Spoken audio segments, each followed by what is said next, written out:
પૂર્ણાંક ચિહ્નોના નિયમ ભાગ 2 ઇન્ટિજર્સ સાઇન રૂલ્સ પાર્ટ 2. નમસ્તે દોસ્તો, આ વિડીયોમાં આપણે પૂર્ણાંકોમાં ગુણાકાર અને ભાગાકાર કરવાના ચિહ્નોના નિયમ સમજીશું. પહેલા વિડીયોમાં આપણે જોયું કે સંખ્યા રેખા પર શૂન્યની ડાબી બાજુ ઋણ કે નેગેટિવ અને જમણી બાજુ ધન કે પોઝિટિવ સંખ્યાઓ લખવામાં આવે છે. પોઝિટિવ સંખ્યાઓ શૂન્ય અને નેગેટિવ સંખ્યાઓ મળીને પૂર્ણાંક કહેવાય છે.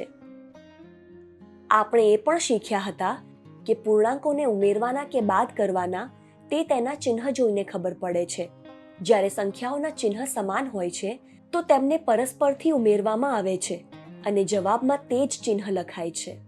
પણ જ્યારે ચિહ્ન અલગ અલગ હોય છે તો સંખ્યાઓને પરસ્પરમાં બાદ કરવામાં આવે છે અને જવાબમાં મોટી સંખ્યાનું ચિહ્ન લખાય છે. આ ભાગમાં આપણે જાણીશું કે જ્યારે પૂર્ણાંકોનો ગુણાકાર કે ભાગાકાર કરવામાં આવે તો જવાબમાં ચિહ્ન કેવી રીતે લગાવાય છે કે ગુણાકાર કે ભાગાકાર કરતી વખતે જવાબમાં ચિહ્ન માટે કયો નિયમ છે. આ માટે ગુણાકારના થોડા સવાલ લઈએ છીએ. 3 ને 4 વડે ગુણવાથી જવાબ 12 મળે છે. અહીં બધી સંખ્યાઓ પ્લસમાં છે. વળી -3 ને +4 વડે ગુણવાથી જવાબ -12 મળશે. જો આપણે ચિહ્નોને બદલી નાખીએ એટલે કે 3 કે +3 ને -4 વડે ગુણીએ તો પણ જવાબ -12 જ આવશે. પણ જ્યારે -3 ને -4 વડે ગુણીએ તો જવાબ +12 આવશે. અહીં આપણે એ સમજ્યા કે પૂર્ણાંકોમાં ગુણાકાર તો સામાન્ય ગુણાકારની જેમ જ થાય છે, પરંતુ જવાબમાં ચિહ્ન લગાવવા માટે થોડા નિયમ હોય છે. પહેલા ઉદાહરણમાં બંને સંખ્યાઓ પ્લસમાં છે અને જવાબમાં પણ પ્લસ ચિહ્ન આવ્યું.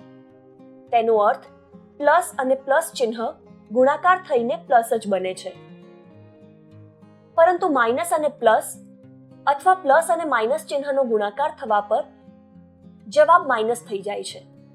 અહીં ધ્યાન આપવાની બાબત છે કે માઇનસ અને માઇનસ ચિહ્ન ગુણાકાર થઈને જવાબમાં પ્લસ બની જાય છે. આપણે આ નિયમોને આ ચાર્ટની મદદથી યાદ રાખી શકીએ છીએ. પ્લસ અને પ્લસનો ગુણાકાર થતા જવાબમાં પ્લસ જ રહે છે, પણ માઇનસ અને માઇનસ ગુણાકાર થતા પ્લસ બની જાય છે. પણ જ્યારે માઇનસ અને પ્લસ પરસ્પરમાં ગુણવામાં આવે તો જવાબમાં માઇનસનું ચિહ્ન આવે છે. ગુણાકાર બાદ હવે પૂર્ણાંકોમાં ભાગાકાર જોઈએ. 12 ને 3 વડે ભાગવાથી જવાબ 4 મળે છે. હવે આપણે -12 ને +3 વડે ભાગીને જોઈએ. અહીં જવાબમાં આપણને -4 મળશે. જ્યારે +12 ને -3 વડે ભાગીએ તો પણ જવાબ -4 જ હશે. પણ જો -12 ને -3 વડે ભાગીએ તો જવાબ +4 હશે. તેનો અર્થ કે ભાગાકારના સવાલોમાં પણ જવાબમાં ચિહ્ન લગાવવાનો નિયમ ગુણાકારના સવાલો વાળો જ છે. અહીં પણ પ્લસ ને પ્લસથી ભાગવાથી જવાબ પ્લસ હોય છે. વળી માઇનસ અને પ્લસ કે પ્લસ અને માઇનસ ચિહ્ન ભાગાકાર કરવાથી માઇનસ બની જાય છે.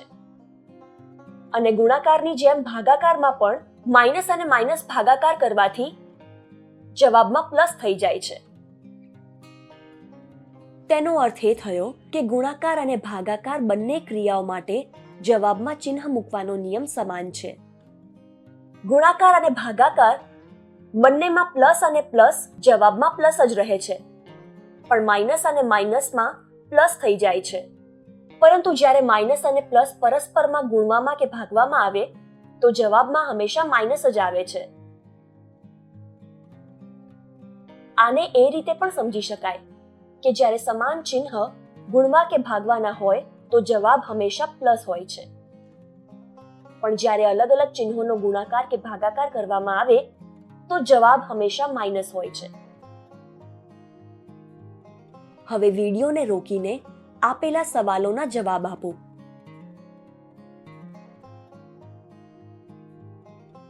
સવાલોના સાચા જવાબ છે. શું તમે સવાલ સાચી રીતે ઉકેલી શક્યા? જો ના, તો આ વિડીયો ફરી એકવાર ધ્યાનથી જુઓ.